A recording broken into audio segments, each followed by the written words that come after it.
Hello, everyone. Matt Adams here from the Fearless Entrepreneur Podcast. In this week's episode, we'll be discussing compensation and benefits, common misconceptions, and things that will surprise you. So let's jump right in.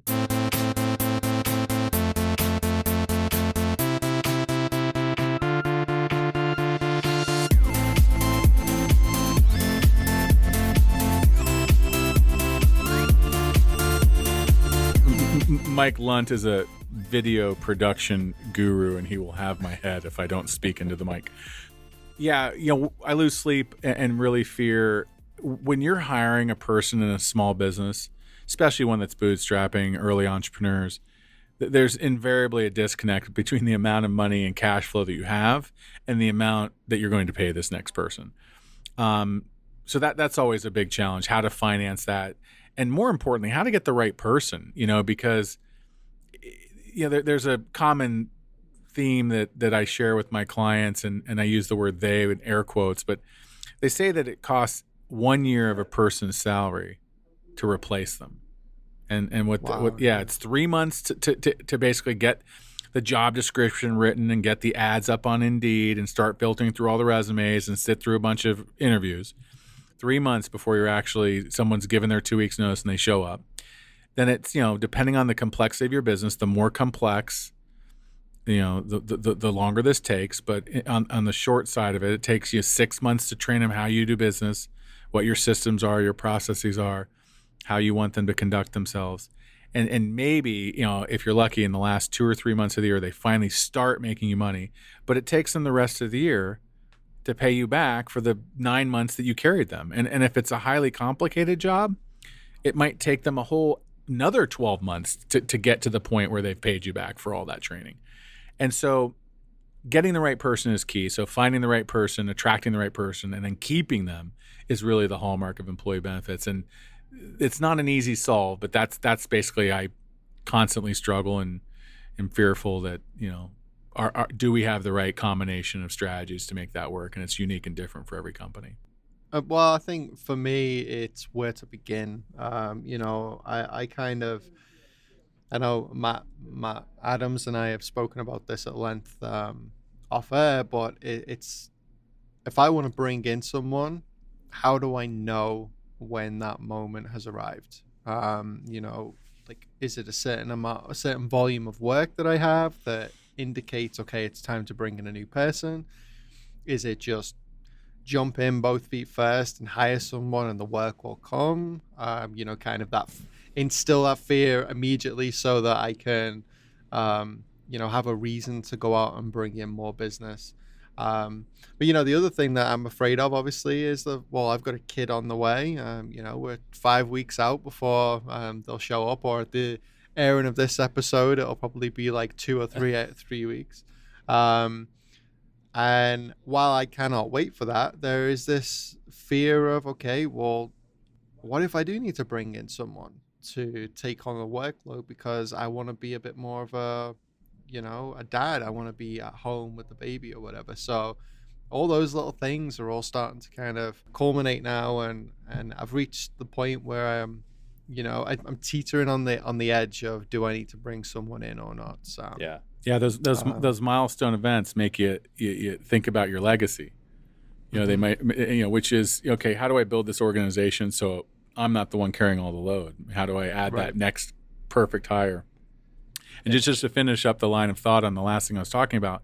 So if you've got 10 employees and you're losing 2 of them each year and they each make $50,000 a year, that's $100,000 erosion to your bottom line because you're losing people. And if the right compensation and benefit strategy can reduce that to only losing 1 person a year or less than 1 person a year, it's a big ROI. And that's why so many companies spend so much time, trying to solve this issue. Yeah, I think the thing that I wouldn't say that it's keeping me up at night. In fact, it's actually putting me to sleep at night is reading the various dental plans that I'm going to be offering for our employees and trying to figure out what's different. So finding somebody to help with that is key. So anyway, welcome everyone. This is episode 5 of the Fearless Entrepreneur Podcast. This week we are talking about employee compensation and benefits, common misconceptions, and the things that might surprise you. So we've asked our resident employee benefits expert, Matt Byrne, to be on the hot seat today and to answer our questions. I'm your host, Matt Adams, and with me is Michael Lunt and Matthew Byrne. We are three business owners based in Dublin, Ohio, with a wide range of business experience, as well as equally different business ventures. The battle for talent is real, folks. When I first entered the workforce, it was company benefits that really drove the employee decision, or the employment decision, rather. Where am I going to work? Well, who's got this? This guy's got the best health plans. This guy's got the best retirement, whatever. Matt Byrne, my question to you is that relevant anymore? Does providing health insurance make the difference in attracting and retaining good employees? Absolutely. I think it's more true now than it ever has been. With the Affordable Care Act, it opened up a lot of access to coverage for a lot of people. It provided a lot of free preventive services as a mandate and some other essential health benefits. But the other thing it did is it created a situation where a lot of the networks are shrinking. You'll find that many of the individual plans are HMOs.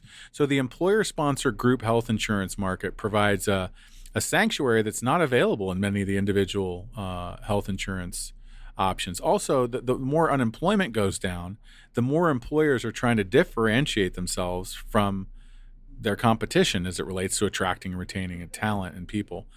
Last year, I wrote 100 new employer groups, 100 different companies who I help with their benefits. I got to believe 75% of them were brand new, never adding benefits, offering benefits. Wow. So they weren't necessarily new companies, but they were all offering new benefits for the first time. And I think that speaks to how difficult the labor market is. And it's because someone comes in interviews and says, well, my wife won't let me do this. It doesn't have benefits. Or this great candidate says, she asks, what sort of benefits do you have? Compensation and benefits, And if you can't tell a good story that either at a minimum, it's like the price of admission now. It used to be you could be one of the only ones in your industry offering good benefits. And now if you're not, my mom has a sign in our kitchen that says housework is something you do that nobody notices unless you don't. And benefits can be like that. I like that. Yeah. I might need to find out where she got that sign. Matt, I'm going to put it in the show notes. I'm going to put a link to a graphic that shows that sign. Matt always has the best quotes. Always. Yeah, that is a great quote. Am I right in thinking that in Ohio, a company with under 50 employees doesn't have to provide benefits? Or is that across the nation? Forgive my Britishness. I'm just trying to figure it that goes one to out. 11. We have a rule that if he mentions England or Britain, we have to say it goes to 11. So to answer your question, it's federal law. Any employer over 50 employees must offer health insurance, or they have to pay what we call the pay-to-play employer shared responsibility payment, which is a really fancy way of saying they have to pay a penalty. And that penalty started off at $2,000 and slowly each year goes up a little bit higher. Those under 50 employees are not required or otherwise obligated to provide insurance if they choose not to. But as I discussed earlier, many of them are, in fact, biting the bullet and making that investment. And I use the word investment because it is an ROI. So many companies pay for employee benefits. They complain about it. It's very expensive. I'm not saying it's not. It's a difficult run. But that investment often pays off very richly in the form of retaining good people. Not only do you not have that profitability erosion by having to find new people and train new people that we talked about earlier, but also, your customers are happier because there's a consistency of the people servicing them. Your employees are happier because all of their coworkers are there doing their job. You know how it is. The minute you lose somebody, everybody's got to jump on the grenade to fill in the gaps for the person who just departed. So there's a lot of reasons on why it makes sense. But companies under 50 are only choosing benefits because they've strategically decided it makes sense. So in the case then of a small business, realistically, is health insurance affordable to small businesses? Is it going to be like outrageously expensive, or are there ways? Well, and And even touch on eligibility. I mean, if it's just a one-person shop, two people, affordability is in the eye of the beholder. And I think, by the way, and I want to be totally transparent and honest here. This is not going to be 30 minutes of a boring insurance discussion or some sort of, so I'm going to try to give you some pull the covers back. Insurance is super expensive. The system is horribly broken and often could say corrupt in places. And you got to realize, though, 80 cents of every dollar you pay for insurance goes to the pay for claims. So that money, if you pay $1,000 a month for your insurance, 800 of it goes to the doctors, the hospitals, and the pharmaceutical companies. Now, it's done across a county-wide situation. Your actual money doesn't go to your actual doctor, but if an insurance company has, $1 billion of premium in the county you live in, they have to send 80 cents of that to pay for claims. And if they don't, they have to rebate or refund that. Now, how many times have you got a refund check from the insurance company? Never. Well, I won't say never because they missed a decimal point here and there. And there were a couple situations where some small checks did get sent out. That was a mistake they only made one year, and they have not repeated that. Of course not. But the moral of the story is that 80% of the problem or the fix or the solution of the cost of our health insurance is connected to our health care. So that's just one point I want to make sure I make. Regarding affordability for small businesses, Michael, if you get into that ROI and that investment and the return on that investment, I think you can, in the long run, you will make money. You will actually be more profitable. You will put more money in your pocket. You'll have a better quality of life because you have good, talented people who stick around. So yes, I think that the payoff is definitely affordable and it's worth the investment.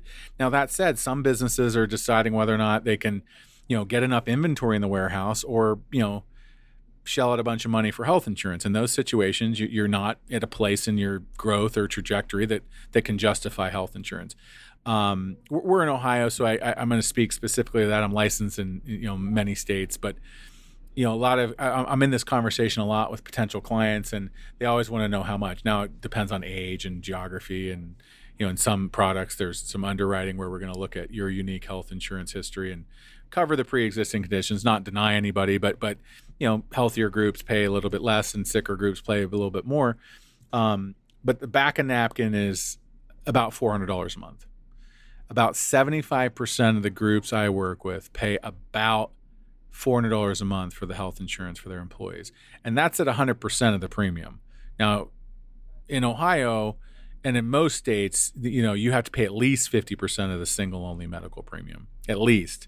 And I think to win the war for talent, you need to be closer to 75%. I think you start. Just to clarify for the listeners, then that's $400 per employee, correct? Per month. Per month. Okay. Correct. That's at 100%. Right. So 100%. At 100%. Yeah. Right. So if you were paying all of it, you'd pay $4,800 a year for a middle of the fairway, $2,500 deductible health plan with an office copay. That's right in the middle. Now there's richer plans that are more expensive and more catastrophic plans that are less expensive, but for right down the middle of the fairway, for about 75% of my clients, it's $400 a month or $4,800 a year. Now, you're not going to pay 100% of it unless you're making money hand over fist and you want to dominate the war for talent and you can afford it, then more power to you. But 75% is a meaningful number where I think you'll turn some heads and be what we call an employer of choice. So in that situation, it's $300 a month, $3,600 a year. So if you believe what they, in air quotes, say is that, if you can save one person from leaving you, it equals 1 times their annual salary to your bottom line. A $50,000 employee, if you can pay $300 a month, which is $3,600 a year, to save a $50,000 employee from leaving you, or, if you're losing 2 people a year to trim that down to 1, that's a big ROI. Even across 10 or 15 employees, you're still below the break even on that. So it's not cheap, but it's an investment that will pay off. And, a lot of the costs are coming from how we access and utilize care. So we have some self-funded and innovative, association products that help kind of unbundle and unpackage health insurance, peg costs to certain reference-based pricing strategies and, help employers kind of regain control of how they tackle the health insurance cost situation. Those numbers absolutely surprise me. That's awesome. It seems very doable for a lot of businesses, I would think. Again, subjective. But so what other types of compensation outside of traditional salary that small businesses should maybe consider for their employees? I think if you look at a lot of the data out there, salary, when I say now I'm talking compensation, not benefits, is not very highly ranked about the most important things your employees are looking for. Things like meaningful work, recognition, culture, which we talked about in episode 4 of. Those are things that really matter to people. So I think that's important. I get a lot of questions. We do HR consulting, not just benefits, but we help people and companies kind of, define their people processes and re-engineer their performance reviews and their onboarding tools and, the interview questions and recruiting systems. But one of the things we get a lot is salespeople seem to be kind of the most magical and mythical. How to build a compensation strategy for a salesperson is challenging. There's things called recoverable draw, where you pay them a certain amount of money for a certain amount of time, and it kind of slowly erodes as they ramp up their sales. The amount of kind of guaranteed money that you give them kind of falls. Say, hey, I expect you to be at plan by 6 months. We're going to pay you $3,000 a month or whatever, $5,000 a month. It's a $60,000 draw. And then, as you reach these milestones, we're going to cut it back to $4,000 a month, to $3,000, to $2,000. That's a draw. A recoverable draw is something where you're actually recovering the money that you gave them to get them through that first 6 months. It's a more employer-friendly strategy, but in essence, what you would do is you would pay that $5,000 a month back to the employer by let's say you have a 50-50 commission split or a 20% commission split. Well, they wouldn't get that full commission split until not only have they got up to plan and their commissions and the productivity they're bringing to the business are paying their salary, but also it's repaying you as the employer for the first months that you brought out. So those are some different ways to wire that. Sidebar regarding salespeople. Behaviors yield results, and you should be measuring both. What are the leading indicators? Talk time, dials, appointments, quotes that lead to results, proposals, business completed, business completed and actually paid for, business completed, paid for, and that were retained. Those are the lagging indicators. You want to make sure that you, especially in the early days of a salesperson, is make sure that you have very clear expectations and measurements on the behaviors, whatever, number of meetings, number of webinars that they're supposed to hold. You do enough of those, you're going to get your sales, because sales it's not going to happen right away. But if they're doing that, 50 dials a day and doing, 4 new product demonstration webinars a day, and issuing 2 proposals a day, and they do that every day for 90 days, they're going to have a ton of business, and you know it and I know it. And so you got to build a new salesperson's compensation in a way where you're not paying that tuition. They're just waiting till you find them out, right? That's what happens a lot with salespeople. You don't realize you've got a lemon because you haven't held them accountable and measured them.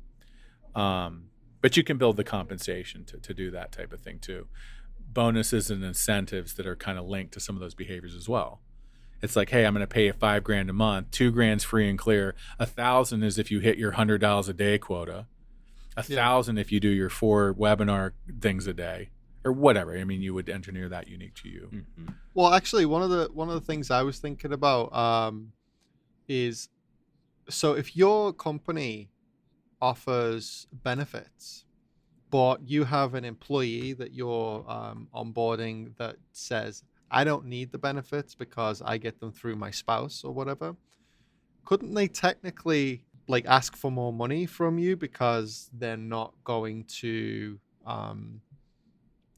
start using up some more of your capital for so if it's going to if you were going to pay me $50,000 with benefits, and I say I don't want the benefits, shouldn't I theoretically be able to say, well, I want paid $60,000 because you're not going to be spending them on my benefits? Yeah, or an equivalent amount of if the benefits are $500 a month and it would be $6,000 a year, you would want $56,000 in that example, right?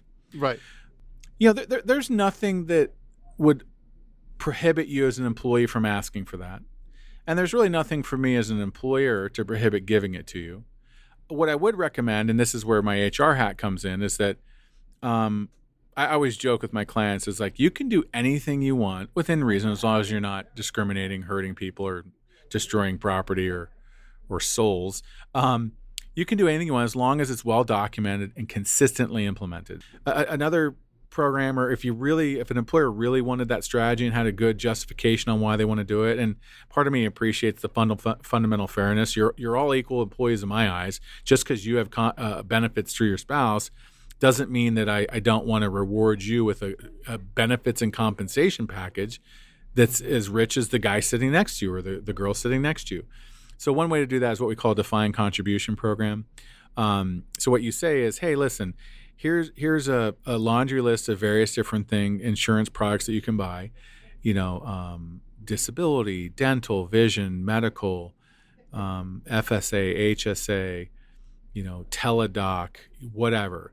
And then you if you have medical through your spouse, you would spend your whatever $300 a month buying things like disability and life insurance and dental and vision, and you would avoid the medical. However, the person sitting next to you doesn't have health insurance, so they use their defined contribution to buy medical. Typically, there's a software solution and some consulting solutions that go along with that, reserved for larger companies because the chassis and by which you put that solution on is a little bit, there's some startup costs and some cost of implementation. But certainly for employers who are in the 20 to and above space or 50 and above space, a defined contribution program can be very meaningful and helps resolve what you just talked about. Well, Matt, so you handle the health benefits for my company and my employees. What would be the benefits to working with a broker like yourself that business owners should consider? Yeah, and I'll speak to this generically. I'm a member of the National Association of Health Underwriters, and I'm the president of the association here in my local area. The price you pay for insurance already has compensation for a broker to help you, whether that be me or any one of the brokers listed at nahu.org. When United Healthcare, Blue Cross, or Aetna, or even some of the local insurance companies, when they file their rates with the Department of Insurance, it already includes compensation for the broker to take care of your account. It's not a huge amount of money, but there's a small price per employee that's baked into the rate. So if they file a rate for $400, as our example has been, it might include $10 or $20 a month per employee to take care of the broker. So if there's 10 employees, there's $200 a month. It's $2,400 a year to compensate the broker. And for that, your broker is going to help you, shop the market and find the best plan, help with ads and drops and all the administrative, some of the compliance and reporting and documentation, strategic coaching on things like benefits and compensation, and some of the things we're talking about today. That price is already baked in and is non-severable. You cannot carve it off of the health plan. If your insurance company allows you to call them directly, and it's very rare and unheard of for that to be the case, although I do know of one large national example, that $20 is still in the premium. It is not going to get, they're not allowed to refund it to you. All it does is adds additional profitability to the insurance company. When the wolf invades the hen house, you don't want to call the wolf to get restitution. You want to call the farmer. Your farmer is the broker. The wolf is the insurance company. Act accordingly. I kind of like that. Can you tell I may have addressed this before? I think you may have. Yeah. It's several. Like, that was so well delivered. It's not scripted, but I've said it about 30 times. I'm saying, like, you would deliver that every single week, don't you? I do. Yeah. So what other types of compensation should small businesses be aware of? I think there's a lot of fringe benefits, and I'm being in my world, I get to see some of the cool stuff, but flexible time off. I think more and more, and I hate the term millennial because they get a bad rap. Yes, we do. I'm Gen X, and the baby boomers hated us, and the greatest generation hated the baby boomers, and everybody has an axe to grind on the generation or two below them. So, but the point is that this generation is marked by wanting flexibility on time. So, flexibility on time off, flex time, where it's like, hey, listen, I'm going to work till 8 o'clock for the next 3 days. Can I have next Monday off? Those types of accommodations are very, very valuable, and is a form of compensation that can be very meaningful. Workspace, work environment, things of that nature are super important. Tuition reimbursement is very valuable. That's you investing in them and helping reimburse them to invest in themselves. I've got one. How about paternity leave? Since Paternity leave.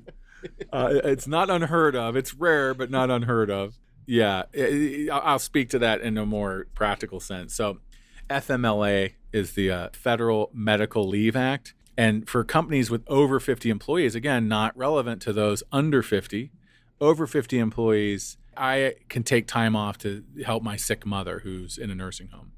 My spouse can take time off to deliver her baby. In many companies, fathers can also take time off to help with that transition, that process.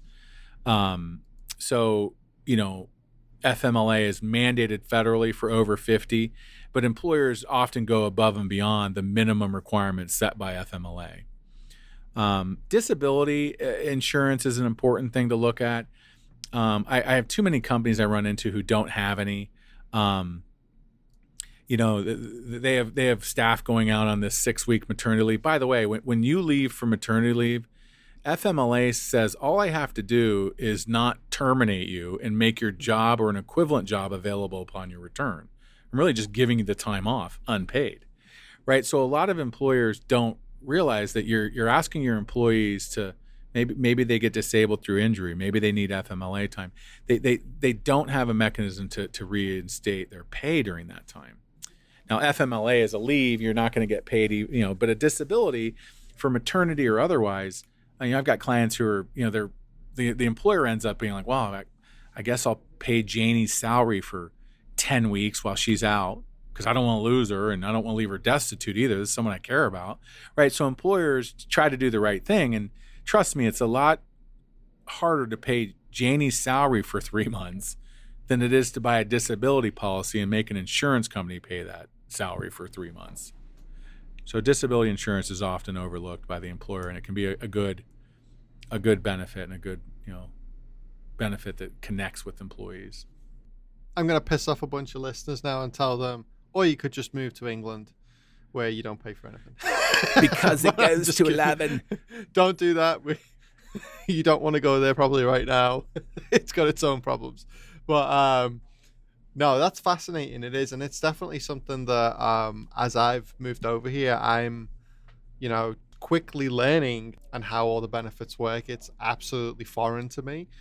I appreciate it. There are some things obviously I'm not a fan of, but I can understand some of the way things work. So, and as an employee of a previous company, yeah, I mean, it's interesting to see the disparity between what my wife was getting at hers versus what I was being offered. And I get it. Small companies can't afford as much as the big organizations in our city. I get that. So again, it goes down to being that valued employer, I guess, and also valuing your employees.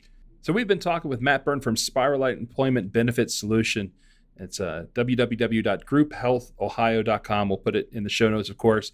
Matt, is there anything that we didn't ask or talk about that as a business owner we should know, that you'd want us to know? No. I think we covered it. It was great information. Yep, we're out. So, yeah, you sprung that one on me. Yeah, I think it's important for employers to know that benefits are an investment. There is a return on that investment. The cost of coverage, there's a lot of really innovative programs out there, self-funded, reference-based pricing, association health plans, MIWAs. Those are a bunch of different technical terms, but what it means is that there's a lot of opportunity for savings, and there's a great tax deductibility with group health plans. Typically, they have better PPO networks of coverage. There's a great way to win that war for talent, and I think if you do some work and partner with a broker to help you navigate that minefield, you can find it's a lot more affordable than you might have thought. Matt, thank you for taking the time and being on the hot seat, answering our questions. That was great information. Folks, this podcast is available on Apple, Google Play, Spotify, and iHeartRadio. as well as wherever else you get your podcast. We encourage you to subscribe to hear the latest episodes as they are released. And don't forget to give us a review. It will really help us out to reach more entrepreneurs like yourself. If you have a topic you'd like us to discuss, post a comment below or on our Facebook page. And don't forget that you can follow us on Facebook at the Fearless Entrepreneur Podcast. And you can also read more about us on our website, which is the fearlessentrepreneur.podcast.com. Guys, thank you for your time. And that's it from us this week. So until next time, #stay fearless.